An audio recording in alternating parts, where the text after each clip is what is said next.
Assalamualaikum, selamat pagi. Salam sejahtera. Anda sedang menonton Malaysia hari ini, edisi 11 Mac 2021 bersamaan dengan 27 Rejab 1442 Hijrah. Apa khabar semua? Baik, Anda bertemankan kami, saya Sofia Nur Solehatun. Dan saya Ali Iskandar dan kita ada seorang lagi rakan. Kita tunggu bila kamera dah bersedia baru kita serahkan kepada beliau. Hari ini bersamaan 27 Rejab 1442 Hijrah. Bermakna kita ada 32 hari lagi sebelum masuk ke bulan Ramadan. Wow. Ya, jadi bagaimana persiapan mental dan fizikal kita mendepani pandemik COVID, mendepani keadaan cuaca yang panas dan juga bersiap siaga untuk bulan Ramadan. Semoga bertabahlah kita semua ya menghadapi segala ujian ini insya-Allah. Okey, kamera dah sedia. Selain daripada kita berdua, siapa lagi? Siapa lagi? Ya. Apa khabar kawan di sana? Kabar baik rakan-rakan. Cik, rakan-rakan. Macam TV ya, Cik. Assalamualaikum. Selamat pagi ucapkan buat semua penonton Malaysia hari ini. Diharapkan anda semuanya sihat. Begitu juga Eli dan Sofia. Ya, Alhamdulillah. Dan hari ini nak ucap juga salam Isra Mi'raj kepada kalian semua. Kan ini antara kita perlu memperingatilah bagaimana sebenarnya cerita yang seharusnya kita sebagai umat Islam mengingati kisah perjalanan dan juga pengorbanan Rasulullah sallallahu alaihi wasallam dalam Isra Mi'raj ini. Mukjizat paling besar yang dianugerahi kan kepada Rasulullah sallallahu alaihi wasallam untuk daripada 50 rakaat tu solat kepada 5 rakaat je. Ya, betul. Puji nak memahami penceritaan tu kan, pada ketika itu juga ramai tidak percaya betul ke daripada Madinah ke Makkah kemudian ke Baitul Maqdis, kemudian naik ke langit dan sebagainya, untuk mempercayai perkara-perkara yang tidak nampak di mata ni. Kemudian banyak perkara ibrah boleh diambil daripada kisah Isra Mi'raj ni. Betul. Antara mungkin yang sedikit dekat dengan kita yang boleh kita ambil sebagai pengajaran ni, pada ketika itu Rasulullah mengalami mungkin tempoh yang sangat mencabar. Betul. Dan diberikan satu nikmat untuk melalui Isra Mi'raj ni. Mungkin kita melihat walaupun kita dalam keadaan yang sukar, masa yang dalam kesulitan, inilah masanya untuk kita tidak putus untuk berdoa dan juga mendekatkan diri dengan Allah SWT. Jadi itulah hari yang peristiwa yang perlu kita ingati. Kita banyak pengajaran juga. Nanti kita kupas lebih lanjut kan? Ya, kita akan kupaskan lebih lanjut lah sebenarnya. Sebenarnya bukan kita saja yang diuji, tetapi yang kita tengok bagaimana Nabi Muhammad SAW sendiri.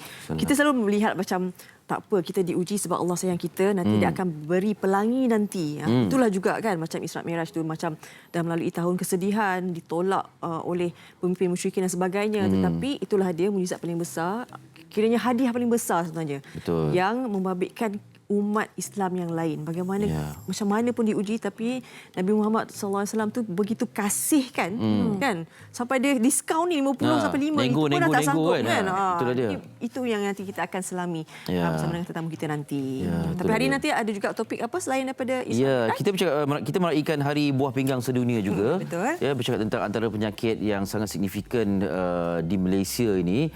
Tak sebut kencing manis, diabetes. Dua ni lah. Kalau dulu sebut kencing manis, kita masa kecil tu tak tahu kenapa disebut kencing manis, kan? Jadi sekarang kita fahamlah kencing manis tu apabila ginjal atau buah pinggang kita tidak berfungsi dengan sebaik-baiknya, kemudian menyebabkan banyak komplikasi pada badan. Jadi sempena dengan Hari Buah Pinggang Sedunia ni, kita nak fahami lebih lanjut. Dan antara perkara yang disebut juga, kalau misalnya kata air kencing itu berbuih, apakah petandanya itu? Itu kita nak fahami juga. Tahu atau tidak, walaupun kita biasa mendengar perkataan kencing manis, kencing berbuih sebagainya, 10 orang sehari dalam negara kita akan didiagnos sebagai mereka mempunyai pesakit atau penyakit kronik buah pinggang. Jadi hari ini kita perincikan supaya kita tahulah untuk dilakukan supaya boleh menghindari penyakit seperti ini. Kita cakap, oh ni tak boleh ni, potong kaki dan sebenarnya kan. Tapi sejauh mana pemahaman kita, dan takkanlah bila kata potong kaki itu semua benda tak boleh makan. Kesederhanaan itu sebenarnya penting. Ini kita pesan pada diri kita sendiri jugalah, termasuk saya kan. Baik, kita dah cakap berkenaan dengan kesihatan. Ayuh kita lihat dulu statistik. Ayuh. Kita lihat statistik COVID-19 setakat semalam yang dicatatkan 1448 kes baharu dan 10 daripadanya merupakan kes import. Dan naik sikit pula kes baru ni. Sikit kan. Dan kes sembuh yang baru adalah 2137 kes, alhamdulillah. Dan setakat semalam mencatatkan kes kematian yang baru ialah 5 kes dan kes yang masih aktif 18,010 kes setakat ini, dan ada 5 kluster baharu juga telah dicatatkan. Ini kita lihat angka-angka yang dicatatkan mengikut negeri-negeri, Selangor masih lagi mencatatkan kes harian yang tertinggi dan alhamdulillah kita nampak ada 2 kawasan yang sifar di situ. Kita ada Labuan dan juga Putrajaya. Ini zon hijau. Kita harapkan banyak lagi negeri-negeri ataupun kawasan-kawasan yang akan menuju kepada angka yang lebih selesa. Kita lihat ini kes kematian baharu. Dan juga kluster baharu. Masih lagi tempat kerja, itu ada kita nampak import dan juga komuniti. Jadi kita masih lagi perlu sentiasa peka dengan SOP yang telah ditetapkan. Seperti mana yang kita tahu, pakai topeng muka, bagaimana perlu sanitize tangan dan sebagainya. Kebersihan perlu dijaga sentiasalah. Dan kita difahami juga semalam, acara langsung industri kreatif turut telah dibenarkan. Alhamdulillah. Utamanya membabitkan acara-acara rasmi kerajaan, persembahan TV, teater, tarian dan sebagainya. Dan ini juga kita tahu ada juga SOP ini perlu dipatuhi. Kalau di kawasan PKPB dan juga PKPP ini, kehadirannya kalau dekat PKPB kena ada 50% saja kehadirannya. Tapi kalau PKPP mengikut keluasan pentas itu sendiri. Kalau berada dalam ruang tu 1.5 meter kerusi itulah kan. Dan kalau ada pemuzik, penari dan sebagainya, penyanyi berada di pentas tu dia punya jarak perlulah 2 meter. Dan penggambaran di luar studio juga telah dibenarkan di kawasan PKBB dan juga PKPP. Tapi masih tertakluk kepada beberapa SOP yang telah ditetapkan oleh Finas dan juga mungkin ada juga syarikat televisyen juga ada SOP tertentu kan. Kalau dah keluar penggambaran, apa yang perlu dilakukan dan sebagainya. Swab test, kena di kuarantin. Ini untuk menjaga kesejahteraan kita semua, komuniti kita. Itu yang ditekankanlah. Jadi itu statistik COVID-19 setakat semalam. Kita harapkan hari ini ada juga berita baik yang mungkin angkanya sedikit menurun. Sedikit menurun. Tapi itulah kita sebenarnya mengharapkan penurunan itu berlaku secara konsisten. Tapi naiklah pula sikit. Tapi tak apa. Kita doakan semua berupaya untuk patuh dan kemudian semakin lama semakin landai graf jangkitan pandemik ini. Okey, dan disebabkan itu juga kita bercerita tentang aplikasi MySejahtera. Aplikasi MySejahtera. Belum? Saya dah berdaftar. Saya pun dah. Fariha dah? Oh, sudah. Jadi setakat ini kan kita dah boleh melihat antara angka yang dah mendaftar dan sebagainya melalui aplikasi MySejahtera itu. Ini laporan harian jumlah pendaftaran terkini di MySejahtera. Ini angka-angka yang dicatatkan. Mungkin ramai juga yang kata, oh saya dah daftar tapi kan ada kekeliruan kan. Masa mula-mula kita daftar kan, tak keluar nama dan sebagainya. Jadi kalau misalnya masih lagi berlaku sedemikian, kena buat baliklah, kena daftar balik. Betul. Sehingga betul kita punya info peribadi itu keluar di situ kan. Menandakan bahawa anda telah berjaya mendaftar. Ini antara jumlahnya. Dan yalah, kita bercakap tentang pendaftaran secara online ni menggunakan peranti ni, ada kalanya kita terlupa untuk mengemaskini operating system telefon kita. Jadi banyak perkara tidak terkemaskini. Jadi kita tengok juga perkara-perkara itu ya, sebab kadang-kadang kita mendaftar secara offline kita tak sedar kan, tak ada data masa tu dan sebagainya. Jadi itu perkara yang kita kena tengok juga ya. Kita ingatkanlah siapa yang dah berdaftar tu janganlah kita berdaftar dan berdaftar lagi kerana itu akan memberikan komplikasi sedikit bila dah tiba masa untuk kita terima vaksin. Baik, kita akan tinjau apa yang tertera di halaman utama kita. Mulakan dengan berita harian. Ini berita baik. Berita baik. Alhamdulillah. Alhamdulillah. Berita harian muka hadapan. Maafkan saya. Belum minum pagi. Kuota haji Malaysia ditambah 10,000. Arab Saudi bersetuju meningkatkan jumlah kuota rasmi. Ini kuota rasmi jemaah haji dari Malaysia sebanyak 10,000 lagi, iaitu tambahan kepada 31,600 yang sedia ada. Alhamdulillah, persetujuan itu dicapai semasa pertemuan Perdana Menteri Tan Sri Muhyiddin Yassin dengan Putera Mahkota Arab Saudi Putera Muhammad bin Raja Salman di Riyadh. Dalam lawatan rasmi itu, 3 memorandum persefahaman ataupun MOU turut dimeterai yang mengukuhkan lagi hubungan rapat kedua-dua negara, iaitu penubuhan Majlis Penyelarasan Saudi Malaysia ataupun SMCC, kemudian perkhidmatan laluan Makkah untuk memudahkan pengurusan jemaah haji dan umrah, serta kerjasama berkaitan hal ehwal Islam dan dakwah. Arab Saudi juga bersetuju membenarkan Majlis Minyak Sawit Malaysia MPOB membuka pejabat di negara itu. Semalam ada kita laporkan tentang perkara ini. Hari ini keputusan telah pun diwartakan, dimaklumkan. Muka surat 2 dan 3 ada perincian yang lebih ekstensif. Anda boleh fahami lebih lanjut. Selain daripada kuota haji yang ditambah ni, banyak lagi berita gembira. Ini kerjasama yang sangat erat yang dijalinkan. Bila ada kerjasama, maafkan saya, bila ada kerjasama tu kita nak berunding tu senang sikit kan. Betul. Ya, kita itu pun dalam istilah kita jaga kita juga. Setuju. Jaga kepentingan masing-masing kan.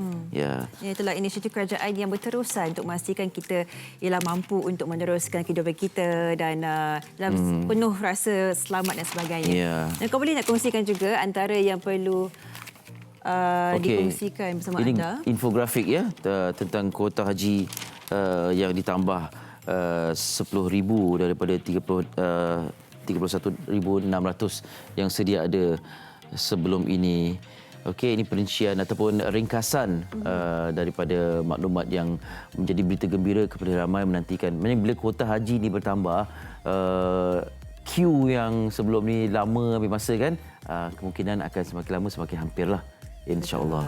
Okey. Baik, kita ke akhbar seterusnya, New Straits Times. Ya, saya teruskan. Ini juga inisiatif kerajaan untuk melancarkan lagi program imunisasi kebangsaan COVID-19. Dikongsikan di halaman yang ke-7 NST, all hands needed on deck. The efforts to reach out and educate those living in rural areas about the COVID-19 vaccine should be doubled, especially when the national COVID-19 immunization programs is on track. In this regard, the government needs to have all hands on deck to ensure the success of educating all throughout the communities, especially di orang asli. Dikongsikan ini, inisiatif ini perlu merangkumi semua setiap lapisan masyarakat di Malaysia dan tentunya apa yang memerlukan penekanan adalah sedikit sebanyak kesedaran di kalangan warga ataupun golongan warga asli, orang asli, dan ini adalah untuk memastikan akhirnya kita boleh mencapai golongan mereka yang telah pun diberikan vaksinasi, dan ini memberikan satu imunisasi berkelompok yang ingin kita capai oleh kerajaan kita. Yeah. Dan semoga dengan inilah kau semua dah mula sedar dengan kepentingan dan perlunya setiap seorang kita mengambil vaksin ini, lagi cepatlah kita akan berjaya mengatasi COVID-19 ini. Ya. Ini akhirnya senjata baharu kita ialah vaksin kan? Betul? Ya, itu dia. Tunjukkan aplikasi Kad MySejahtera dah divaksinasi. Itu yang kita nakkan. Di halaman yang ke-7 NST. Okey, dan kita nak beralih ke khabar berikutnya. Harian Metro, macam-macam paparan di muka hadapan. Pilihan penerbit ialah berkaitan dengan rokok sedudup bernilai 52 juta dari Batam. Rampasan terbesar dalam sejarah Malaysia. Mari kita selak ke muka surat 8. Ceritanya, pasukan polis Marin PPM Wilayah 2 menumpaskan sindiket menyeludup rokok bernilai 52 juta ringgit menggunakan kapal kargo di kedudukan 2.9 Batu Nautika Barat Daya, Pulau Kukup dekat Pontian Isnin lalu. Pengarah Jabatan Keselamatan Dalam Negeri dan Ketenteraman Awam JKDN KA Bukit Aman, Datuk Seri Abdul Rahim Jaafar berkata, ia sekaligus menjadi rampasan rokok terbesar dalam sejarah negara. Beliau berkata dalam rampasan pada jam 8.15 malam itu, pihaknya merampas 70 juta batang rokok pelbagai jenis serta menahan 11 kru kapal warga asing berusia 22 hingga 60 tahun membabitkan 10 warga Myanmar dan seorang warga Singapura. Okey, ini rampasan terbesar yang kita saksikan dalam sejarah negara, dan dalam kita menyatakan tentang kejayaan ini, cabaran yang mereka lalui ini. Kita berdepan dengan pandemik ini. Apabila rampasan itu berlaku, SOP ketika menawan kapal dan sebagainya itu perlu dijaga, perlu diperhalusi juga. Ya kan, dalam 1999 pun bercerita tentang perkara-perkara seperti ini kan. Betul. Ya. Kita melihatlah inisiatif mereka dan hargai pertahanan di benteng negara itu sangat dititik beratkan. Jadi kita menghargai segalanya dan melihat kejayaan seperti ini perlu kita raikan. Ya, betul. Okey, kita ada perkongsian tentang Isra Mi'raj seperti Faria sebutkan. Ya, tapi sebelum tu Sebelum tu kita nak kongsikan terlebih dahulu pandanganlah orang ramai berkenaan dengan sejauh mana mereka ni mengetahui berkenaan dengan Isra dan Mi'raj. Sama-sama kita dengar pandangan mereka.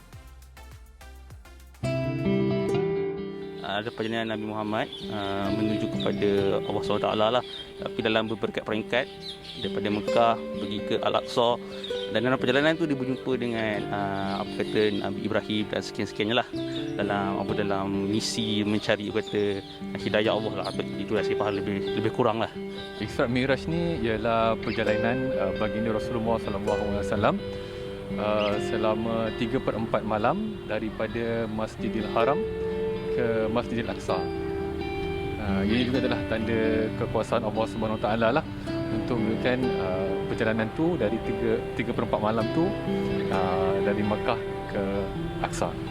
Pada pemahaman saya, Isra' Mi'raj merupakan mukjizat yang paling besar yang diterima oleh Nabi kita, Nabi Muhammad SAW, seperti mewajibkan solat 5 waktu. Peristiwa Isra' dan Mi'raj ni di mana Rasulullah menyinggah di beberapa kawasan seperti Taibah dan Ibu Tusina, sehinggalah Nabi melepasi 7 lapisan langit untuk bertemu dengan Allah. Apa yang saya faham, kalau kita dalam keadaan sedih, kita kena kembali kepada Allah. Lepas tu kita kena mewajibkan kita untuk solat 5 waktu, sebab Allah waktu Nabi Muhammad dekat Mi'raj tu tak ada perantaraan pun dengan Allah lepas dia solat 5 waktu. Dan juga kita tidak boleh melanggar segala perintah Allah, elakkan melakukan sebarang kemungkaran. Isra' Mi'raj ialah perjalanan Nabi Muhammad SAW dari Masjidil Haram ke Masjidil Aqsa dan ke Sidratul Muntaha dalam satu malam. Isra' ialah perjalanan Nabi Muhammad dari Masjidil Haram ke Masjidil Aqsa. Rasulullah menaiki buraq ditemani oleh malaikat Jibril.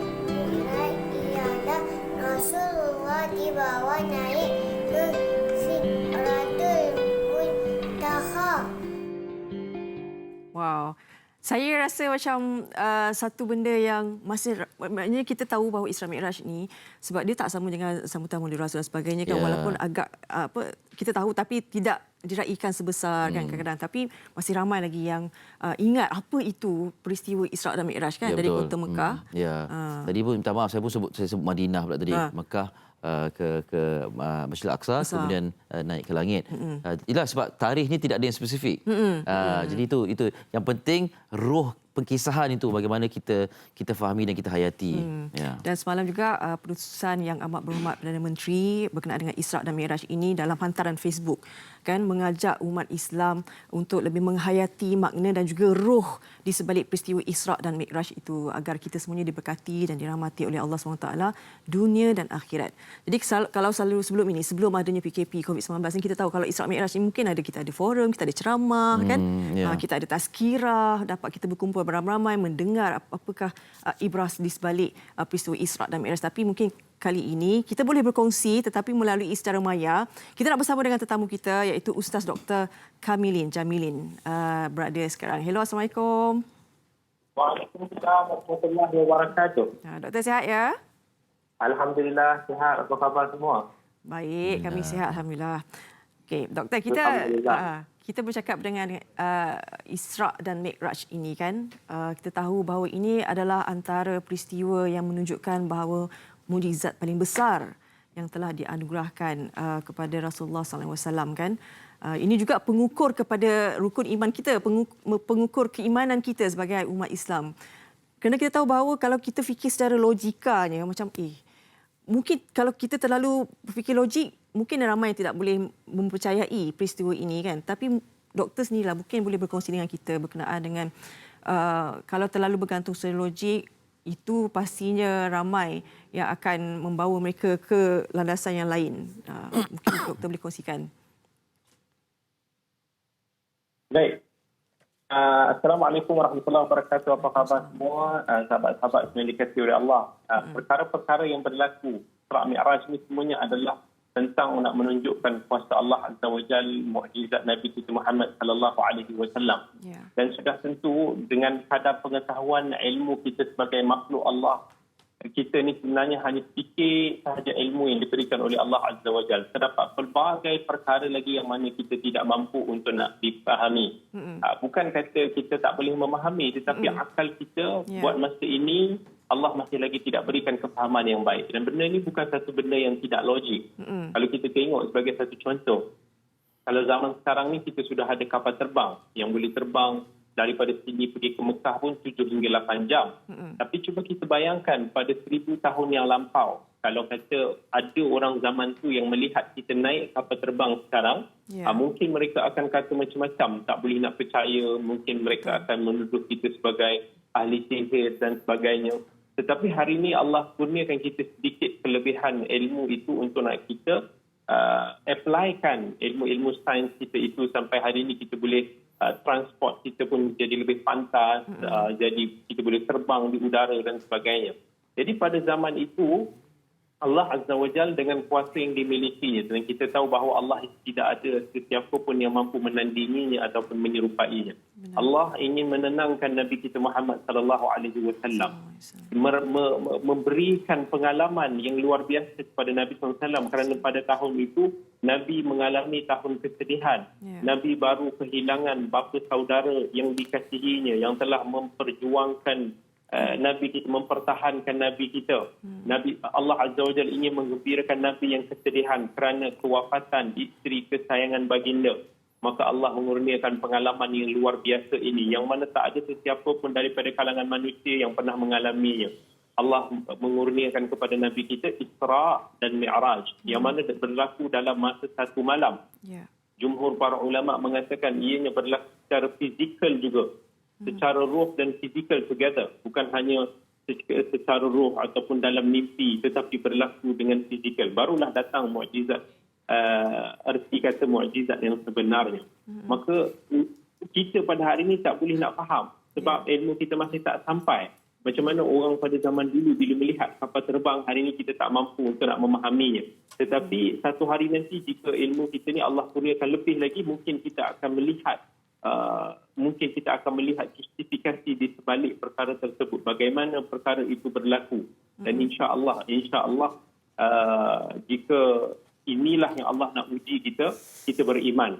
Sebab perkara-perkara yang tidak boleh kita nak hadam dengan akal kita pada masa sekarang, sebenarnya adalah untuk Allah nak menguji sama ada keimanan kita ini wujud ataupun tidak. Adakah kita beriman kepada Allah? Adakah kita menerima apa yang telah Allah khabarkan kepada kita, apa yang Allah perintahkan kepada kita. Sebab perkara yang berkaitan dengan ghaibiyat, benda yang ghaib, kita tak akan mampu untuk nak memahami. Cukup sekarang ni kalau kita nak tengok, kalau kita dalam keadaan mimpi, cuba kita bayangkan dalam mimpi itu kita boleh mimpi kita terbang, kita boleh jadi besar, kita boleh ke sana kemari. Dalam mimpi itu kita rasa logik. Kita rasa benda itu macam tak ada masalah. Tapi bila kita dah bangun tidur, kita ingat balik mimpi kita tu, subhanallah, kita rasa macam pelik. Macam mana benda ni boleh terjadi? Itu baru sedikit yang Allah nak bagi kita rasa di dunia. Doktor, dan kita melihat bagaimana kan Rasulullah SAW ini diangkat hingga langit ketujuh. Seperti mana tadi doktor kata, untuk memberi satu pengalaman yang luar biasa kepada Nabi Muhammad SAW. Tetapi melalui Isra Mi'raj ini sebenarnya, itu yang kita kata bagaimana kasihnya Rasulullah kepada umat Islam ni. Daripada 50 tu dia minta diskaun sampai, baginda minta diskaun sampai 5 rakaat. Mungkin kita umat Islam ni perlu menghayati cerita di sebalik itu kan, sebab ini sehingga kini ni kita, apa yang kita lakukan adalah hasil daripada peristiwa Isra Mi'raj itu sendiri, doktor. Betul. Itulah pengajaran yang sebenarnya kita nak dapat daripada peristiwa Isra dan Mi'raj, iaitu antara benda yang paling utama untuk nak kita jaga adalah salat kita. Salat kita yang mana Allah sebut dalam Quran, inna salata tanha 'anil fahsya'i wal munkar. Jika kita dapat nak jaga salat kita baik-baik, bagaimana yang telah Allah perintahkan, kita dapat menghayati hikmah di sebalik pensyariatan salat itu, ia mampu untuk nak mencegah kita daripada terjebak di dalam kemungkaran. Tapi hari ini ramai daripada umat kita yang mengabaikan salat. Ini satu perkara yang sangat menyedihkan. Mengabaikan salat ni bukan hanya kita tinggalkan salat, tetapi kita menangguhkan daripada waktunya. Kita tidak menunaikan haknya untuk nak berjamaah. Kita tidak menjaga rukun dan sunatnya. Dan bila kita salat ni hanya sekadar macam kita rasa nak lepaskan beban. Sedangkan Nabi SAW dulu ketika salat, dia merasakan kerehatan. Bahkan Nabi kata kepada Bilal, arihna bis-salah ya Bilal. Jom kita berehat-rehat dengan salat kita wahai Bilal. Itu apa yang Nabi SAW rasakan. Tapi hari ini kita dengan bila kita sibuk, kita tinggalkan salat. Bila kita rasa macam tengah nak mengejar dunia, kita abaikan salat kita. Nabi SAW dulu sampailah Nabi dah dekat nazak ni. Masa tengah sakit teruk, tak boleh nak bangun. Nabi minta sahabat-sahabat dia papah untuk nak bawa Nabi SAW pergi salat jemaah, mengimamkan para sahabat. Kan hari ini kalau kita sikit dia sibuk, tak apalah, nantilah kita tangguhkan. Sedangkan salat ini, Nabi SAW beritahu dalam hadis, dia adalah amalan yang paling mulia di sisi Allah. Bila hadis Ibnu Mas'ud radhiyallahu anhu ditanya, ayyul amali ahabbu ila Allah? Apakah amalan yang paling mulia di sisi Allah? Nabi SAW beritahu, as-salatu ala waqtiha. Salat pada waktunya, pada awal waktunya. Kemudian apa ya Rasulullah? Baru Nabi sebut berbakti kepada orang tua. Kemudian apa ya Rasulullah? Baru Nabi SAW sebut al-jihadu fi sabilillah. Tapi malangnya hari ini kita tak jaga salat kita, yang mana itulah yang membuatkan kita ni mudah untuk nak terjebak di dalam lembah kekufuran, lembah maksiat, lembah kesyirikan. Dan Nabi SAW dah ingatkan kepada kita, al-ahdu bainana wa bainahumus salah. Perjanjian, perbezaan di antara kita dan orang bukan Islam itu iaitu salat. Bainal abdu wa bainal syirki awil kufri tarkus salah. Antara kita, batasan antara kita dengan kufur ataupun syirik itu meninggalkan salat. Ya, baik. Banyak sekali kita perolehi hari ini. Alhamdulillah. Terima kasih banyak-banyak Ustaz Dr. Kamilin Jamilin. Terima kasih banyak-banyak. Diharapkan apa yang kita perolehi hari ini, kan, Eli, ini juga menjadi iktibar kepada kita bagaimana kita perlu menghayati cerita di sebalik Isra' dan Mi'raj. Jangan waktu sedih je kita ingat. Kan kita perlu imbangi apa yang perlu kita imbang, sedih ke, suka ke, kejayaan ke, kerana semua itu adalah ketentuan ilahi. Ya, betul. Ada sebab kenapa diberikan perasaan begitu dan ada sedih ke, kesukaran ke, bersama-sama dengan kesukaran tu adanya kemudahan, kan. Jadi kita harus optimistik dengan kehidupan kita. Kita ucap terima kasih. Terima kasih Fariha atas perkongsian tu juga bersama dengan Ustaz Dr. Kamilin Jamilin. Dan sebelum kita berehat, ada beberapa maklumat kami nak kongsikan. Pertamanya tentang juara Hot Celebrity yang memenangi RM39,000 minggu lepas. Jadi kita ucap tahniah kepada juara Hot Celebrity ini, dan Hot Celebrity kini melebihi RM10,000.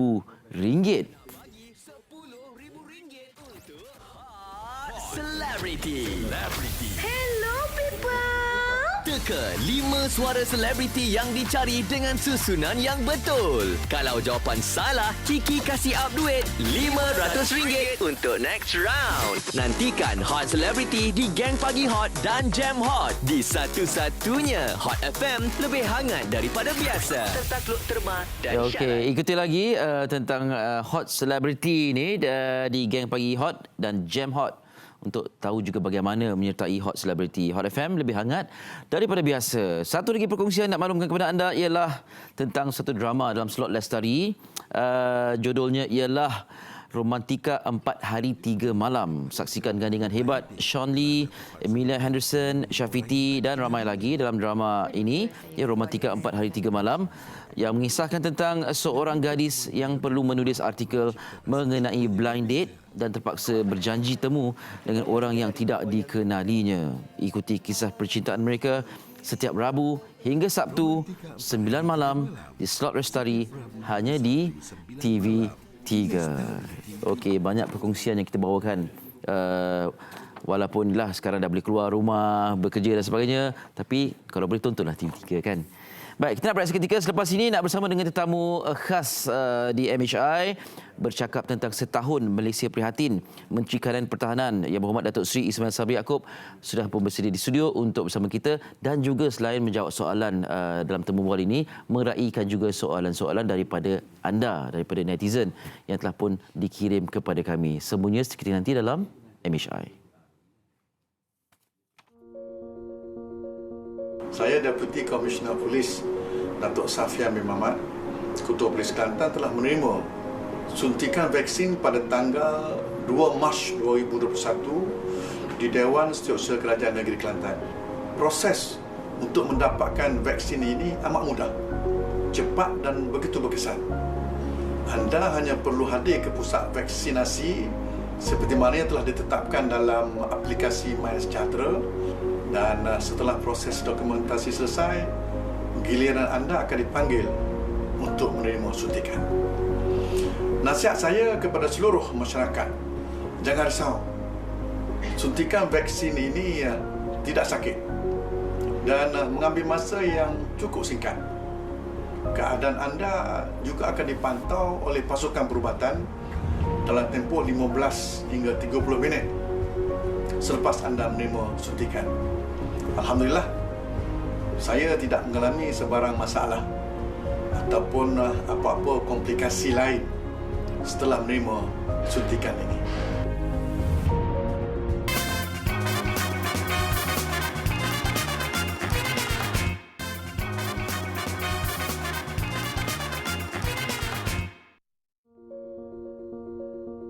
Saya Lieutenant Muda Fidel Iskandar bin Ahmad Fauzan daripada National Task Force J2.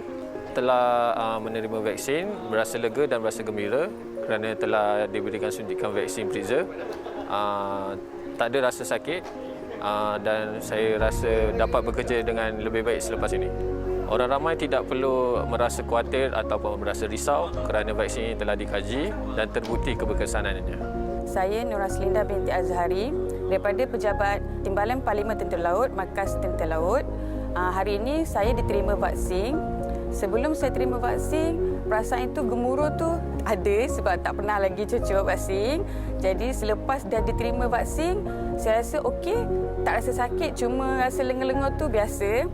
Okey, jadi saya sarankan kepada semua masyarakat di luar sana supaya boleh jadi perlindungan pada diri kita, keluarga dan masyarakat semua. Saya Sarjan Udara Wanita Nur Syara binti Mamat daripada Markas Tentera Udara. Sebelum saya menerima vaksin, gemuruh tu ada lah kan. Tapi bila saya selesai divaksin, perasaan gemuruh tu macam cakap dah tak ada. So alhamdulillah, bagi saya jangan dengar cerita-cerita yang tak sepatutnya, dan saya harap orang yang di luar sana terus untuk menerima vaksin. Daripada saya, Assalamualaikum. Baik, itulah tadi sedikit sebanyak perkongsian daripada mereka, frontliners bersama hadapan kita, juga daripada National Task Force berkenaan dengan pengambilan vaksin dan bagaimana ia memberikan impak yang setakat ini sangat baik untuk mereka. Baik, di segmen kali ini kita akan membincangkan berkenaan setahun Malaysia Prihatin, dan kita memang tidak sabar untuk mengetahui apakah kejayaan kita setakat ini. Dan bersama saya hari ini Yang Berhormat Datuk Seri Ismail Sabri Yaakob, Menteri Kanan Pertahanan. Assalamualaikum Datuk Seri. Waalaikumsalam. Terima kasih meluangkan masa. Terima kasih jemput saya. Memang selama setahun ini rakyat Malaysia nanti untuk mendengar perkongsian Datuk Seri setiap hari. So tentunya kita berterima kasih Datuk Seri sudi meluangkan masa bersama kita di MHI. Terima kasih. Okey, baik.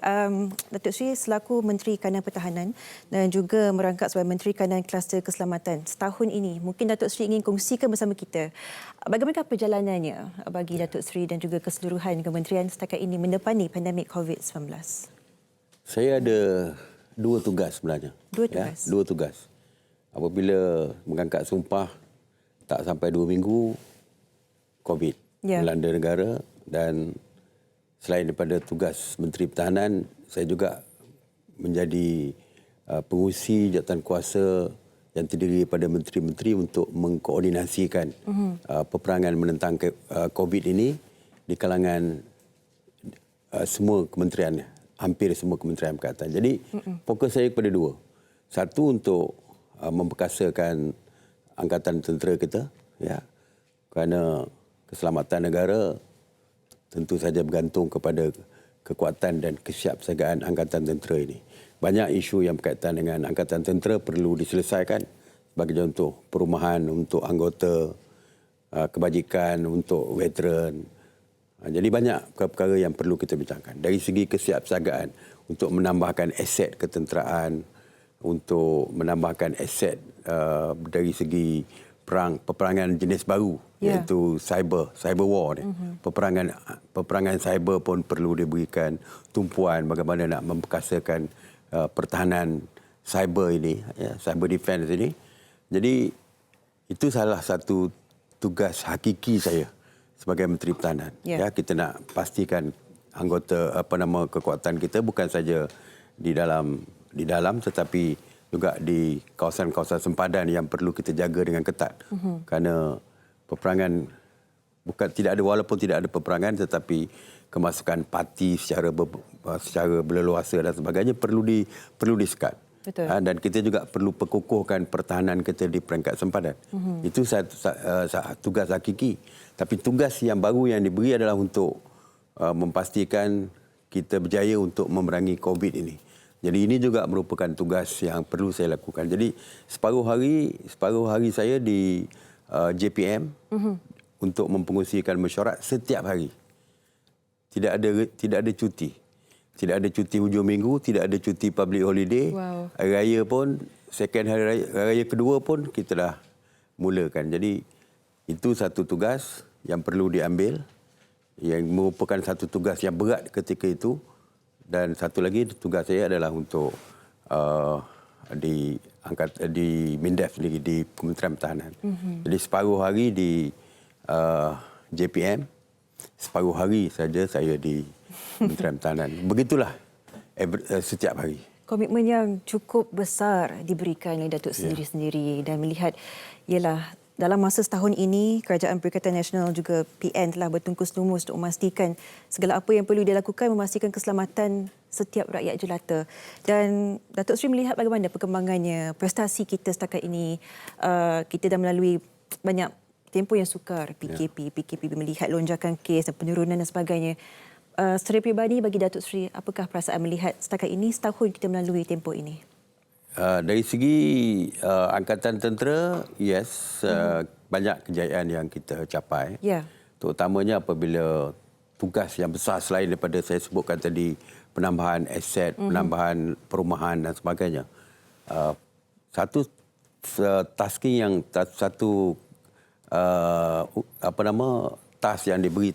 tasking yang diberi kepada kita ialah untuk menjaga sempadan negara daripada kemasukan parti melalui Ops Benteng. Betul. Ops Benteng ini di bawah National Task Force, iaitu yang diketuai oleh ATM tetapi bersama dengan 11 agensi yang lain termasuk PDRM, APMM dan juga agensi kawalan sempadan dan berbagai-bagai agensi lain termasuk ADK dan semua sekali untuk mengawal kawasan sempadan. Dan kalau kita lihat dari segi tangkapan yang saya umumkan setiap hari daripada mula penubuhan task force untuk Ops Benteng ni, kita berjaya untuk mengekang kemasukan parti walaupun kita percaya ada juga yang lolos. Betul. Tetapi dari segi kejayaan saya boleh sebut bahawa kita berjaya dalam sekatan kemasukan parti ini. Bukan setakat kita tangkap dia sewaktu mereka masuk, tetapi kita usir mereka keluar sebelum memasuki sempadan kita. Jadi ini merupakan saya anggap sebagai satu kejayaan di bawah Angkatan Tentera Malaysia bersama-sama dengan agensi lain. Bukan kita sendiri tetapi bersama dengan seperti saya sebut tadi agensi lain seperti PDRM dan sebagainya. Secara keseluruhannya untuk memastikan keselamatan negara. Keselamatan negara. Itu dari segi kejayaan Kementerian Pertahanan. Tapi kejayaan dari segi peperangan menentang COVID pun kita saya kira berjaya walaupun masih lagi belum berjaya sepenuhnya ketika ini. Kita masih berperang. Kalau kita lihat apa yang kita lakukan di Malaysia ini merupakan acuan kita sendiri. Tidak mengikut negara lain. Sebab waktu itu semua negara baru mengalami pengalaman yang pertama tentang COVID-19 ni.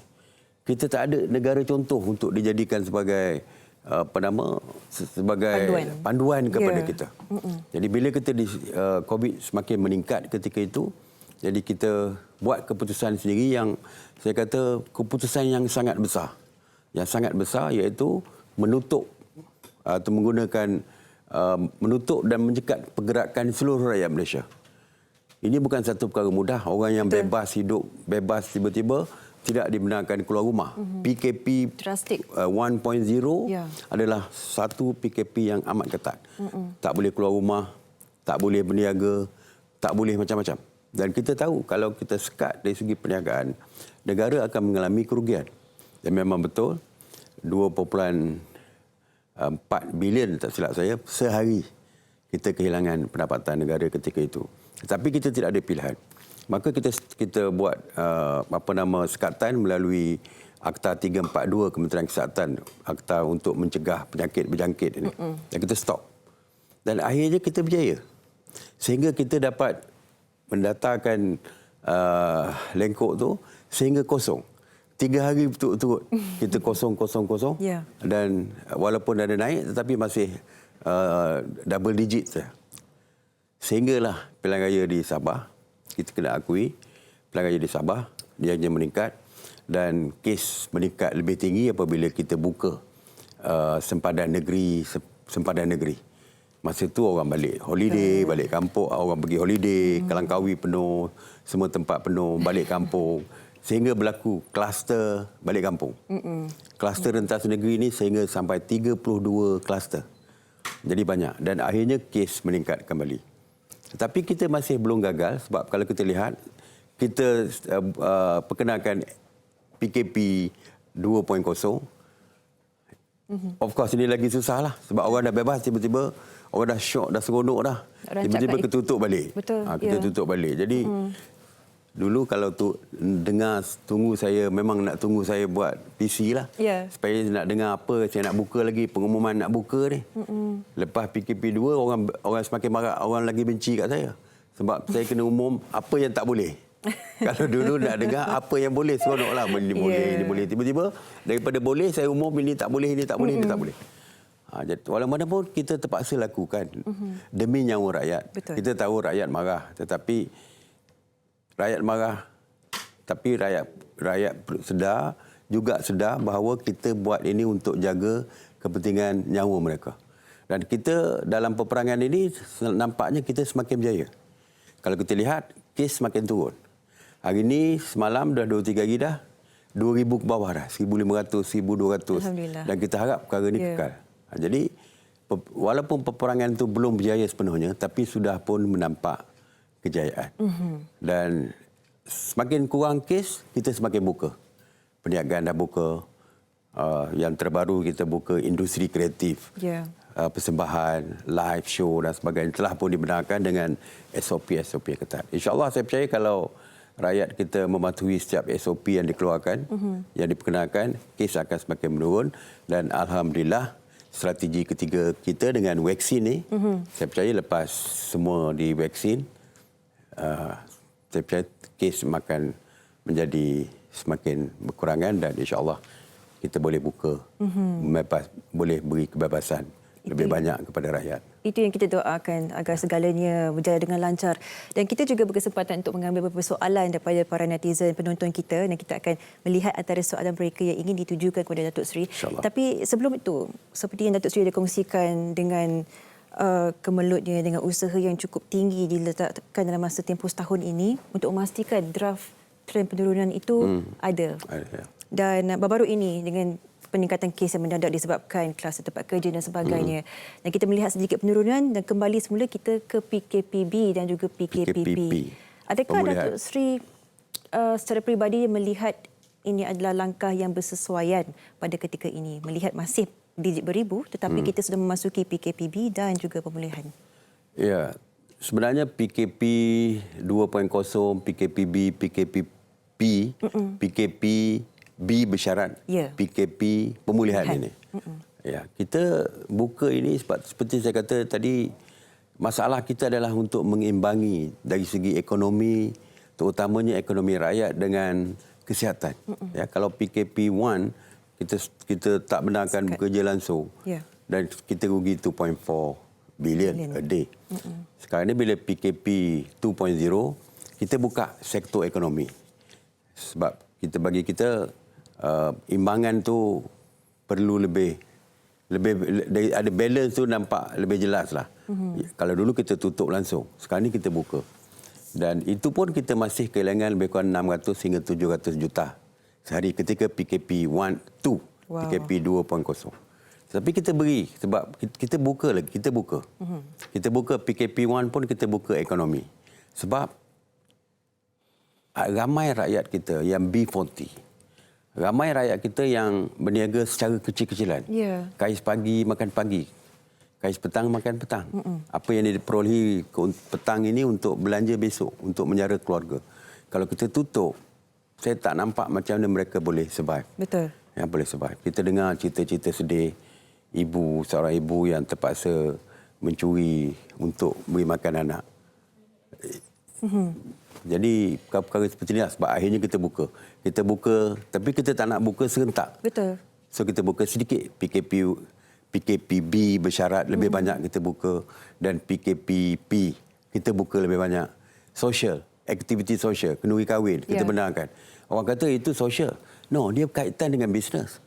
Kenduri kahwin yang owner dewan tu caterer yang menyediakan makanan, mak andam pun nak cari makan juga.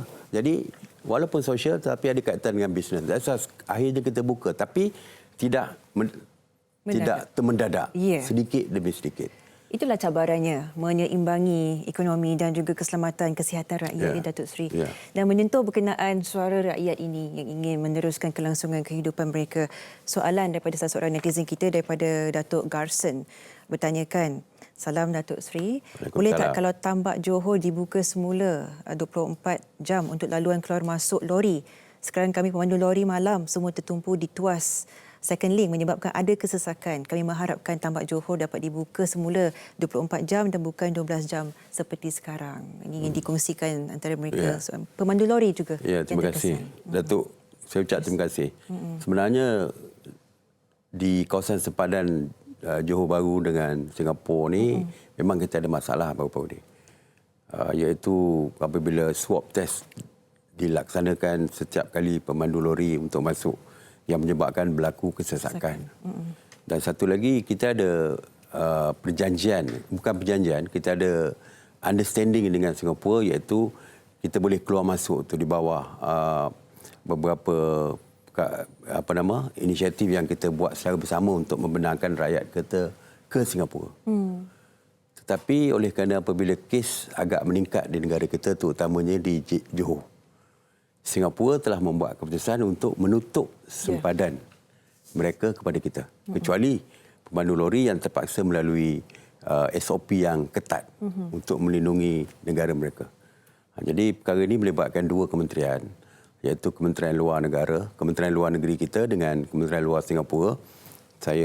Kita telah maklumkan bahawa Kementerian Luar kita sedang berbincang dengan pihak Singapura supaya melonggarkan sedikit dari segi pergerakan keluar masuk kenderaan negara kita. Malah apabila mereka membatalkan RGL, Green Lane kepada rakyat kita, Reciprocal Green Lane, RGL, dia dah batalkan, tak benarkan keluar masuk seperti dulu. Kita pun sedang berbincang, Kementerian Luar sedang berbincang mereka supaya RGL ni dibenarkan semula. Kalau tidak, kita tak boleh nak crosskan. So bila kita sebut reciprocal, maknanya dia buka, kita pun kena bukalah. Tak fair lah dia buka, kita tak buka. Jadi sebab itu kita tengah bonding lah secara Kementerian Luar dengan Kementerian Luar.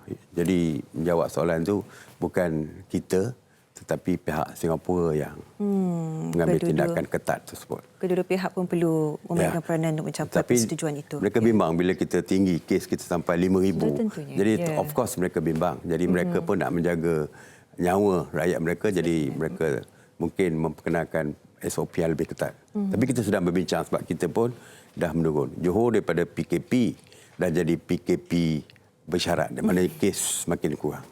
Mungkin boleh dibuka dengan bebas seperti dulu balik. Baik. Itu yang kita harapkanlah. Datuk Seri, kita masa tempoh 5 minit saja lagi. Kalau boleh saya ambil satu soalan lagi daripada netizen kita. SOP untuk Bazar Ramadan dan Bazar Raya. Tolonglah adakan bazar bagi kami peniaga akan patuh pada SOP kerajaan untuk memastikan keselamatan semua ini. Ini yang dikongsikan salah seorang pengusaha. Saya tidak nampak kesukarannya untuk membuka. Tapi saya nak maklumkan setiap keputusan yang dibuat sama ada SOP yang dikeluarkan atau tidak, ianya setelah diadakan perbincangan dan mendapat nasihat daripada Kementerian Kesihatan. Seperti kita tahu, Akta 342 adalah bawah Kementerian Kesihatan. Akta Kawalan Penyakit Berjangkit. Jadi, kalau Kementerian Kesihatan bersetuju, baru kita boleh bersetuju. Tapi, saya nampaklah secara personal saya, secara personal saya, dari segi personal pandangan saya, kalau pasar malam boleh dibuka, kalau pasar tani boleh dibuka, kalau pasar biasa boleh dibuka. Tidak ada nampak perbezaan antara pasar tani dengan pasar Ramadan. Jadi saya itu personal saya. Saya tak nak beri harapan yang tinggi kepada rakyat. Sebab saya kata tadi saya tak boleh mendahului dari Kementerian Kesihatan dari segi keputusan. Sebab kita akan bincang perkara ini. Jadi saya harap kes makin menurun. Kes kalau dah sampai 3 digit atau 2 digit, lagi mudah untuk kita mendapat keputusan. Tapi seperti saya kata tadi, dari segi perbandingan antara pasar tani, pasar Ramadan dan pasar-pasar biasa yang harian ini, pekan sehari, ya, pasar malam. Jadi tidak ada beza dengan pasar Ramadan pun. Yang penting adalah SOP. Saya tak nak beri jaminan, takut orang ambil statement saya ni. Tapi saya rasa kalau tanya saya personally, tidak ada masalah. Ini berbalik semula kepada disiplin kita sebagai rakyat.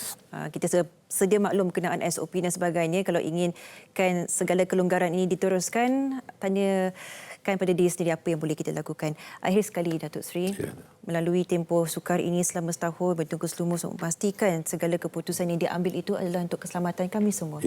Apa yang Datuk Seri ingin sampaikan dan luahkan kepada setiap satu rakyat Malaysia yang menonton Datuk Seri pada ketika ini?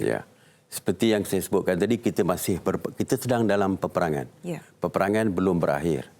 Jadi yang pentingnya adalah tanggungjawab untuk melindungi diri sendiri dan keluarga sepatutnya adalah kita sendiri.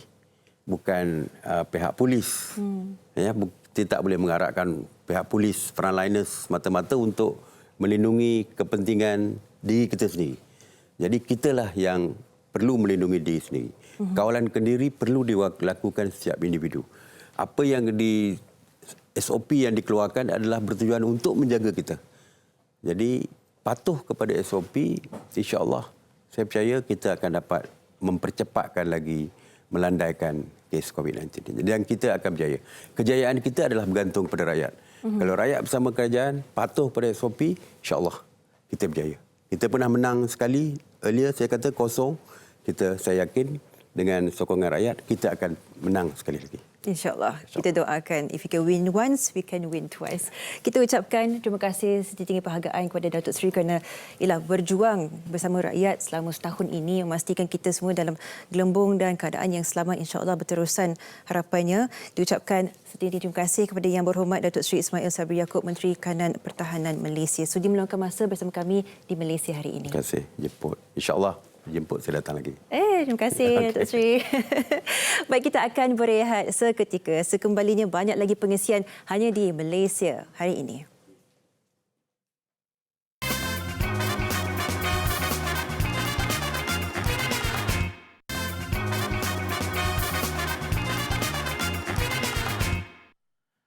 Okey, kembali dalam Malaysia hari ini dan kita telah pun selesai temu bual eksklusif bersama dengan Menteri Kanan Keselamatan Datuk Seri Ismail Sabri Yaakob yang pastinya mempunyai tugas yang penting sepanjang mengendalikan situasi pandemik ni kan. Terima kasih banyak. Datuk Seri, jumpa lagi. Datuk Seri. Baik.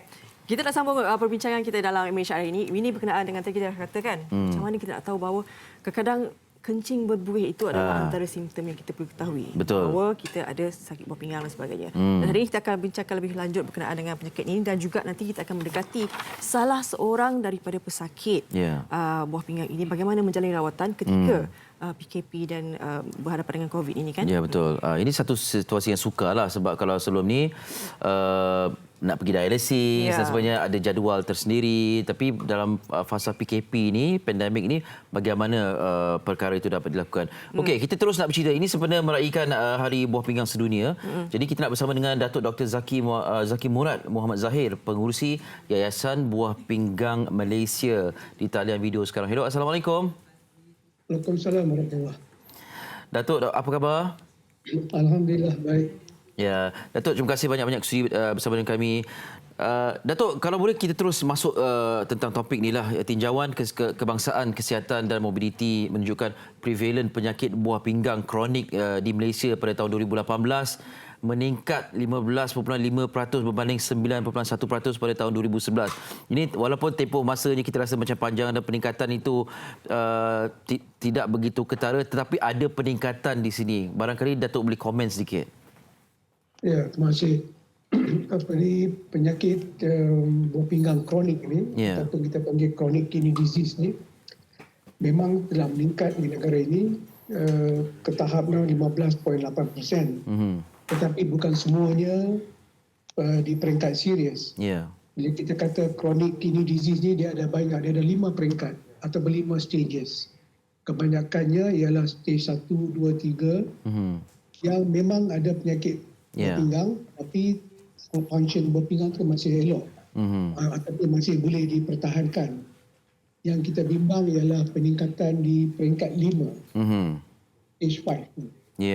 Peringkat 5 ni ialah sampai ke tahap ni pesakit atau individu itu perlu rawatan dialisis atau pemindahan buah pinggang. Ini yang kita bimbang dapat sekarang ini lebih kurang 50,000 rakyat Malaysia dalam rawatan dialisis dan pemindahan buah pinggang. Okey, dengan meningkatnya angka inilah secara umumnya yang kita tahu faktornya faktor gaya hidup, faktor pemakanan dan sebagainya. Barangkali ada perkara-perkara lain yang kita tidak lihat sebagai itulah antara faktor yang menyebabkan peningkatan kepada penyakit buah pinggang ini. Datuk boleh kongsikan? Ya, kalau kita lihat punca utama penyakit buah pinggang kronik ini ialah kencing manis dan darah tinggi. Jadi boleh kata 60% lebih dari pesakit yang menerima rawatan dialisis ni puncanya ialah kencing manis. Kita di Malaysia ni adalah negara yang tertinggi di dunia di mana kencing manis menjadi punca penyakit kegagalan buah pinggang. Jadi selain daripada itu ada juga penyakit-penyakit lain yang khusus pada buah pinggang. Permakanan bermain peranan dari segi dia menyebabkan darah tinggi dan juga kencing manis ni lebih tidak dapat dikawal dengan lebih baik. Okey. Jadi silakan Datuk. Jadi kalaulah kencing manis itu tak terkawal dan masalah kencing manis dengan darah tinggi ni ialah penyakit yang kita panggil silent.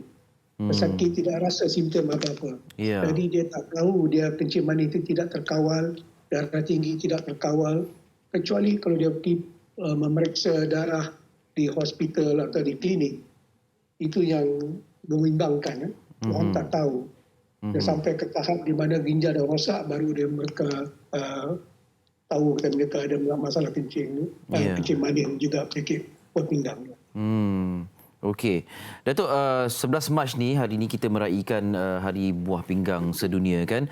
Dan kalau diikutkan di Malaysia hari ini secara spesifiknya, setiap kali kita akan bercerita tentang penyakit buah pinggang, penyakit diabetes dan sebagainya. Apa lagi yang boleh kita lakukan untuk mencetuskan kesedaran? Sebab bila Datuk sebutkan tadi, ini penyakit yang bersifat diam, ya, sampai bila buah pinggang gagal baru bila kita buat pemeriksaan di hospital baru kita tahu. Macam mana kita nak adakan kesedaran supaya macam setiap kali secara berkala ke ataupun bagaimana kita tahu kita perlu tengok apa yang berlaku ataupun perlu tahu apa yang berlaku pada buah pinggang kita. Ya, penyakit hari ini ialah Hari Buah Pinggang Sedunia.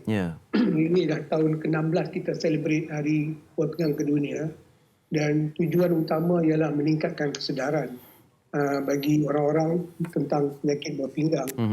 Jadi kalau kita ada risiko untuk mendapat penyakit buah pinggang, kita perlu membuat rawatan ataupun ujian tertentu setahun sekali sekurang-kurangnya.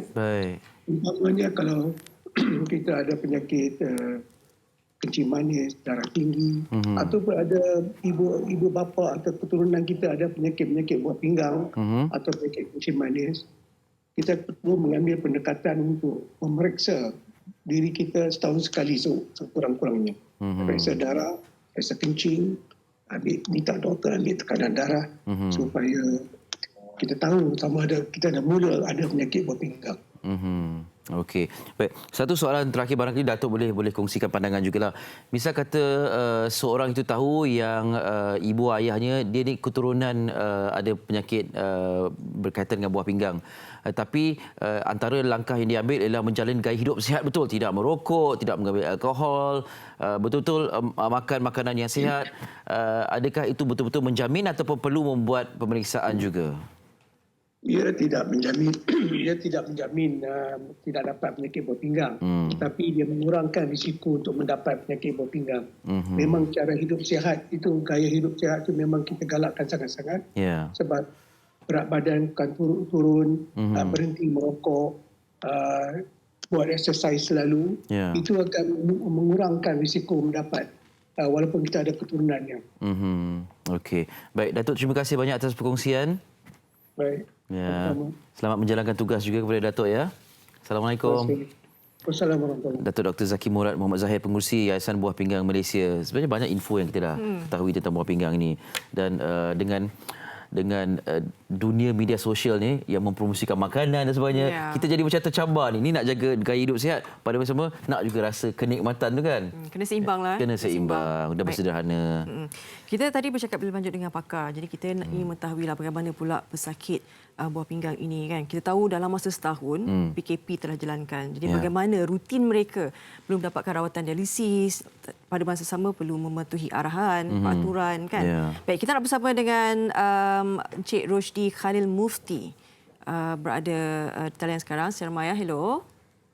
Ya, hello. Assalamualaikum. Waalaikumsalam. Cik Rosdi. Okey, saya difahamkan Cik Rosdi dah 5 tahun menghidapi penyakit buah pinggang ini. Ya, saya. Okey. Ya, saya. Jadi dalam masa setahun ni kan kita dah ada PKP 2 kali ni. Jadi bagaimana rutin kalian kan untuk mendapatkan rawatan dialisis ini? Adakah melalui kekangan ataupun cabaran yang sebelum ini tak pernah lalui lagi ke? SOP-SOP yang telah ditetapkan buat kalian untuk mendapatkan rawatan dialisis ini? Okey, bagi pendapat saya, pesakit dialisis ini akan jalankan benda yang sama walaupun during pandemik ke ataupun tak, kami tetap akan pergi ikut rutin kami biasa lah. Macam saya ni memang shift Isnin, Rabu dan Jumaat. So walaupun dalam keadaan yang agak sukar ni, kami tetap kena pergi, tetap kena follow dia prosedur dia. Walau macam mana pun tetap kena buat jugalah. Tapi bagaimana juga penjarakan tu? Ataupun mungkin satu hari itu dikurangkan ke pesakit untuk berada dalam satu masa ke kan untuk menerima rawatan dialisis kan lama dalam 4 hingga 5 jam kan? Betul. Okay. Bagaimana jumlah yang ditentukan? Mungkin diawalkan sesi tersebut ke? Kalau ikutkan saya di KPJ Maputeri ini, kami buat masa itu tetap yang sama. Tetap yang sama. Ada perubahan itu sebenarnya. Tetap sama.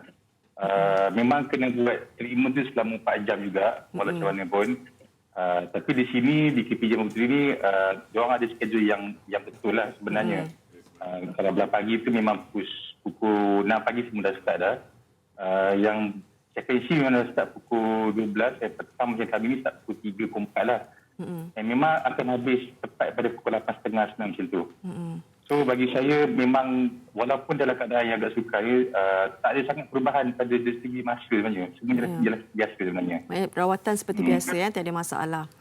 Cik Rosdi, mungkin boleh kongsikan kepada kami lah. Bagaimana permulaan Cik Rosdi dapat tahu bahawa Cik Rosdi menghadapi penyakit buah pinggang ni? Okey, saya first find out penyakit ni pada tahun 2013. Masa tu actually saya jumpa dengan pakar spesialis saya di Tawakal. Okey, pada penggunaannya saya tak rasa ada simptom sakit pada buah pinggang pun. Pada ketika itu saya cek saya ada masalah, saya ingat saya ada masalah jantung actually. Cek, buat ECG, buat stress test semua, actually tak ada masalah langsung dengan jantung saya. Tapi bila dah kat hospital ni, bila dah start ambil darah tu yang kami find out ada penyakit lain lah.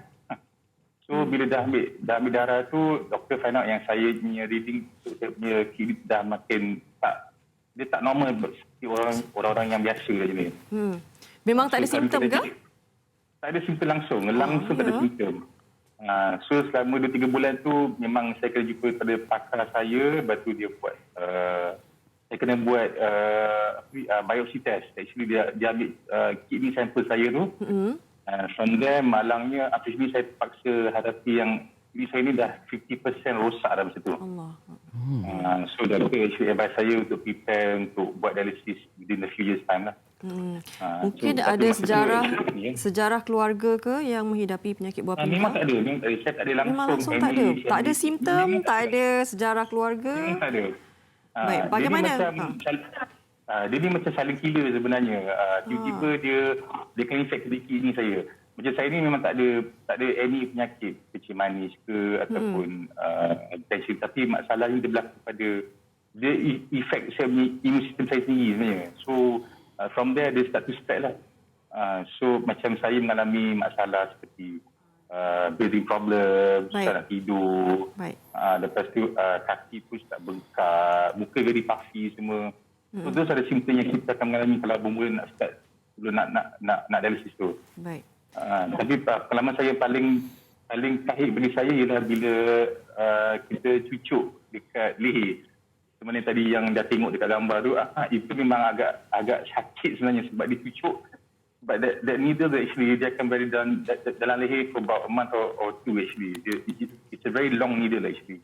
Yeah. It's in your neck je. Belum nak start cucuk kat tangan lah. Cik Rosdi, kami mendoakan agar Rosdi sentiasa kuat, sentiasa tabah untuk melalui ini. Kami doakan yang terbaik buat anda. Semoga sembuh. Sihat, simpatinya sihat walaupun menghidapi penyakit buah pinggang kan? Alhamdulillah. Alhamdulillah. Terima kasih Cik Rosdi Khalil Mufti, iaitu saya pernah juga bersamamu kan antara bila membabitkan sakit buah pinggang ni. Saya tak boleh bila lepas mereka buat rawatan dialisis. Bila pulang tu jalan pun macam terhuyuh hayang, kepenatan, kena terbaring, ambil rehat.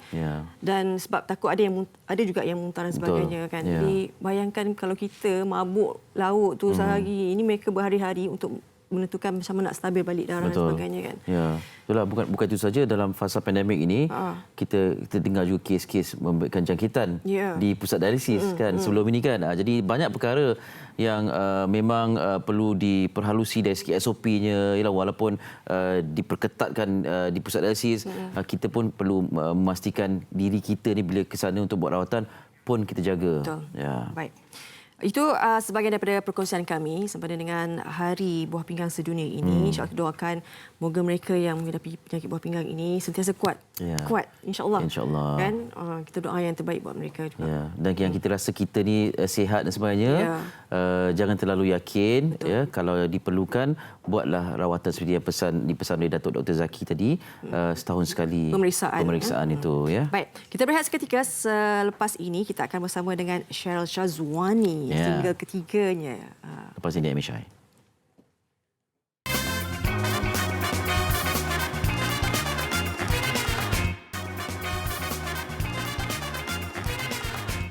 Hai, saya Cheryl Shazwani. Terimalah single terbaru dari saya. Jangan ragu, khas untuk penonton Malaysia hari ini.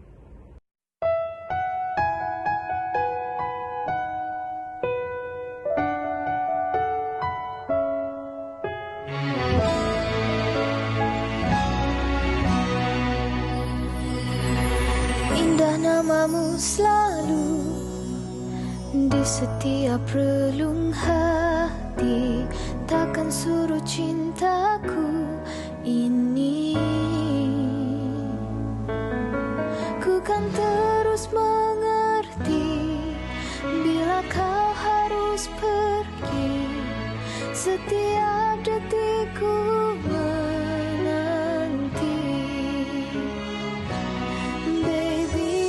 baby, I love you. Ku kan selalu di sampingmu. Walau kau menjauh, ku terus menunggu.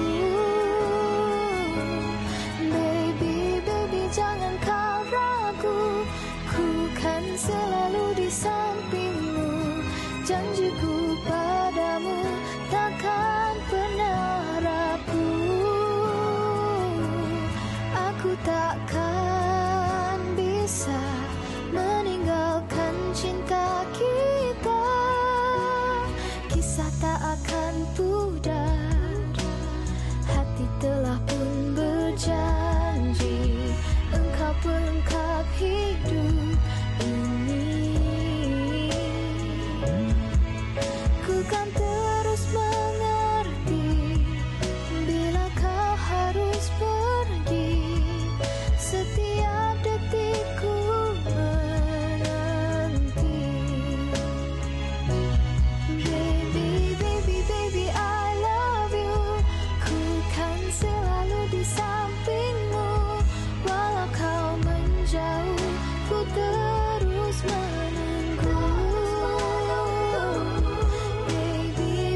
sampingmu. Janjiku padamu takkan pernah rapuh. Aku takkan bisa meninggalkan cinta kita.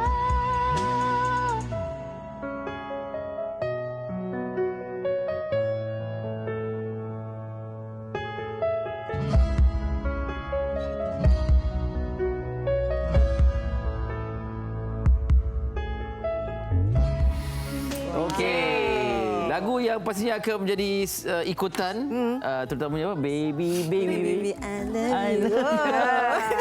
Sherry Shazwani, kita bersama dengan penyanyi ini Ya. secara maya. Hello. Assalamualaikum. Khabar. Salam. Suara cakap ni nyanyi sama Dia orang suara cakap suara dan menyanyi sama ni bukan calang-calang. Itulah dia. Sihat ke? Alhamdulillah, sihat. Alhamdulillah. Okey, terima kasih banyak sudi bersama dengan kami. Okey, jadi ini kira lagu terbaru. Dan bila dapat lagu ni ataupun bila dah menyanyikan lagu ni, dah ada video muzik ni semua kan. Apa perasaannya sekarang? Perasaan Cheryl happy dan bersyukur sebab setelah sekian lama Cheryl tak keluarkan single, mungkin dalam 3 tahun kot, Cheryl tak keluarkan lagu baru. So Cheryl happy lah. Puas hati ke tak? Lambat jawab. Puas hati ke tak? Puas hati lah. Puas hati lah. Ini sentuhan dari siapa? Sentuhan lagu ini. Lagu ni diciptakan sepenuhnya oleh Asfan Shah. Lagu ni menceritakan tentang simple je, lirik dia macam seorang perempuan ataupun seseorang yang sayangkan dan setia dengan pasangan dia. Asfan buat lagu romantik ni bagi kat dia lah. Tapi ini mungkin lain sikit kan, berbeza sikit sentuhan Asfan kali ni. Ya, Macam betul. dia macam catchy sikit. Ya. Sofia pandai macam mana Sofia? Tak. Okey, Cheryl, macam bila kita mendengar lagu ni kan dia ada feel yang agak berbeza dan adakah ini yang memang yang ingin dicapai oleh Cheryl sendiri?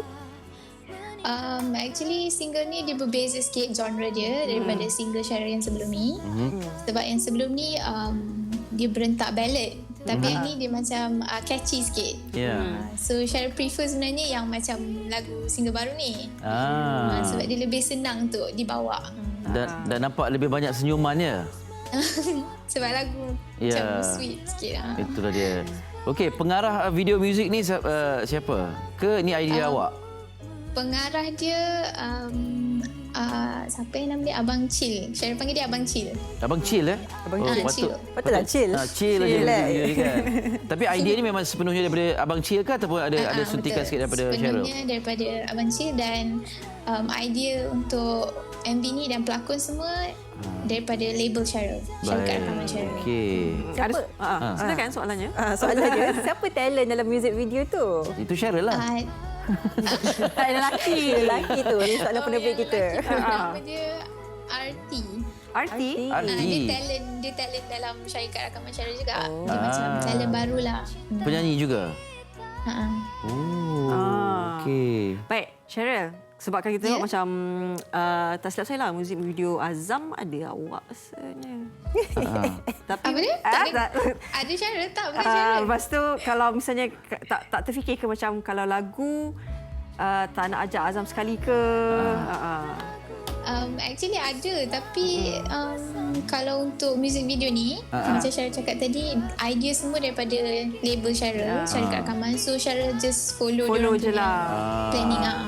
Cheryl tak PM ke? Bos kata boleh tak PM tepi boleh tak kalau ni jadi hero dalam video muzik ni ke?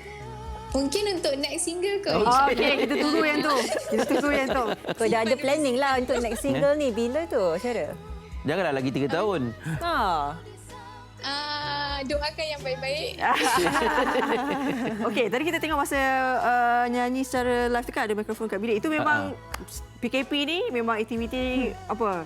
Kongsikanlah sikit sebab mikrofon tu dah dekat bilik dah tu. Oh, yang mana? Studio. Itu studio awak ya? Bukan, itu dekat dalam bilik je. See? Yelah, maknanya bilik awak jadi studio lah kan?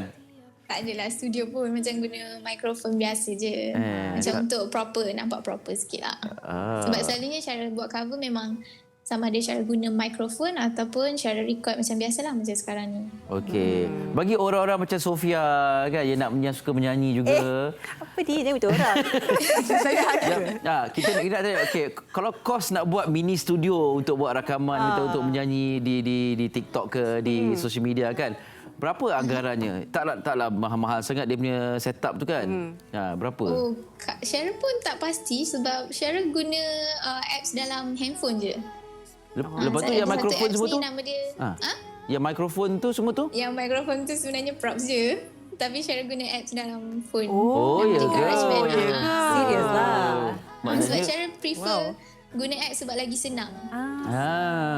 Okey. Lagi mudah. Nanti kita PM tepi lah. PM tepi apps apa? Okay. Mungkin harapan Syara sendiri lah bersandarkan dengan single ketiga ni kan, Jangan Ragu ni. Syara, harapan Syara untuk single Jangan Ragu ni supaya peminat Syara dapat menyokong single terbaru Syara dan teruskan menonton music video di YouTube. Sekarang Alhamdulillah hampir mencecah 200,000 tontonan. Ya. Syara, belanja sikit macam ni part chorus tu yang baby I love you tu macam mana? Baby, baby, baby, I love you. Ku kan selalu di sampingmu. Walau kau menjauh, ku terus menunggu. Simple je. Siapa-siapa nak pujuk pasangan, ambil part ni. Pastikan nyanyi sedap bang. Pastikan nyanyi sedap. Nyanyi tak sedap. Tak pun ambil gunalah suara Syara, tapi dia buatlah TikTok tu kan. Okey, terima kasih Syara, kita ucapkan all the best sama saya. InsyaAllah. Jaga diri. Jaga diri. Assalamualaikum. Okey, waalaikumsalam. Ya, nak kena hafal balik lah. Fariha. Baby, baby, I love you. Terror. Sikit itu je. Lepas tu tak... Lepas tu kredit habis. Balik rumah ni boleh praktis lah. Nanti boleh. Kat CD Mariam, Aminah, ni Lady nak nyanyi ni. Idea yang baik. Idea yang baik. Okey.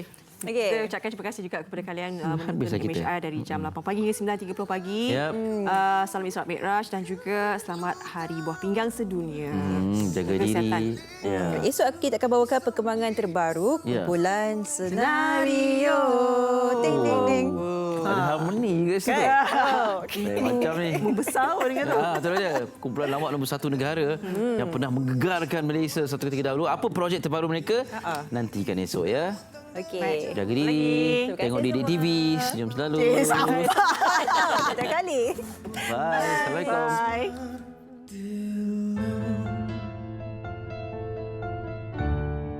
Sakit hati semua nak luah. Banyak sudut tapi tak cukup kuat. Hati tak boleh tutup dengan jubah. Kecam orang lain sendiri tak nak ubah. Anak pipi jangan tak dihirau. Gusar esok ke sarang sirimau. Anak didik harusnya dirisau. Gusar esok engkau yang dipisau.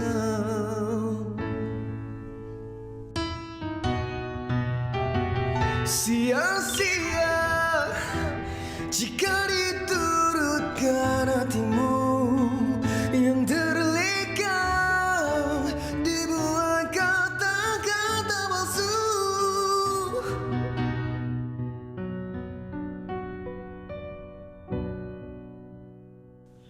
Biar rasa ini membunuhku, biar rindu ini menghukumku.